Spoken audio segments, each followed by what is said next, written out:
Yeah, I think when a lot of people think about water, they think of it as like other resource issues, as equivalent to energy or equivalent to climate. And on some level, that's true. If we want to keep the world spinning for 10 billion people, we're going to have to make sure they can drink something. What I don't think a lot of people appreciate is how unique water is, in that it is the only commodity we rely on as a society for which there's literally no substitute. We can burn a lot of things other than coal. We can't drink anything other than water. There's a fixed amount of it on the planet, and it goes up into the clouds when it evaporates, and it comes down in rain, and we're not getting any more from any other source. I think also we fail to recognize the unique nature of the water problem as ultimately a recycling problem. We're not sort of out of water in the world. We have 10 times more drinkable water resources than we use as a planet. They're just really poorly distributed. There's something like 10–15% of the world's drinkable water is in Lake Baikal in Russia in one place. And it's a non-trivial exercise to get that water to stay Southern California. How we're going to solve those problems is, I think, a matter for debate. And different places in the world are approaching it in different ways. A lot of the work that I do is in China, where there's a real mismatch, like in this country, between where food is grown and where there's a lot of water that's ready for agriculture. Their solution has been a brute force one, to do a $62 billion south-north water diversion project to literally pump water from one end of the country to another. That's one kind of solution, probably a harder one to pull off in a representative democracy. And I think if we're going to solve those issues on our own soil, it's going to be much more about getting smarter in water efficiency, and not wasting a scarce resource in the way that we have historically. And then secondly, also about being better at reuse, about being able to use the same unit of water multiple times in an industrial process, an agricultural process, or in homes before we discharge it out the sewer and into the ocean. So when something literally falls out of the sky, it's human nature to assume that it is abundant and free. And the price mismatch that we have in water versus other liquids that we use for things is just insane. Look at the pricing of a gallon of water versus a gallon of diesel fuel, and you get an idea. You can run your car on something other than that diesel fuel. You're going to die if you don't have H2O that you can put into your body, right? So that mismatch is just nuts. And it's a basic outcome of human nature and the fact that we view water as a human right. I think you've pointed out something that's very wise, which is that water issues are hyper-local issues.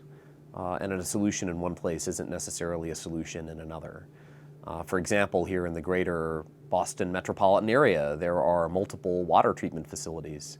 And although they may be only a few miles from one another, they may use completely different treatment trains, because one that's closer to the ocean, that has a sort of brackish water feed, has very different issues than one that is close to agricultural land that has to deal with phosphates and nitrates that are coming into the water system.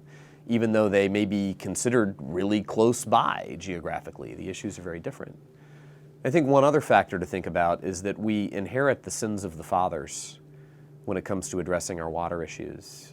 In the city of Boston, deep underground, there are wooden water pipes carrying water to apartments that were put down when Charles Dickens was writing novels. And that's infrastructure that is so deep under so many layers of pipes and streets and foundations that the idea that we're going to dig it up and start over again, do it right the first time, is really a foregone conclusion. We're not going to do that. We have to find ways to build on top of what's there that we're never going to dig up and do over again. So we talked a little bit about brute force solutions, that you can apply prodigious amounts of energy to move water around from one place to the other. Some places in the U.S. you could think about that. You could think about a pipeline from the Pacific Northwest to California, which has been studied a number of times. I think in most places it's pretty unlikely. Instead, I don't think our alternative is to brute force it. I think it's to get smarter. So 50 years ago, innovation was pretty straightforward. Bell Labs or DuPont hired all the smartest people and locked them in a lavishly funded research lab, and they came up with all the new product ideas. In the 21st century, it's a completely different ballgame. Specializations are so deep and narrow that the smartest people are very unlikely to work for any one company.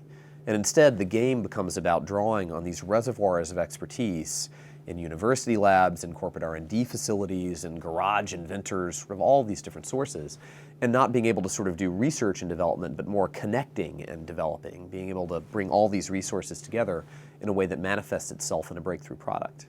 That's really hard.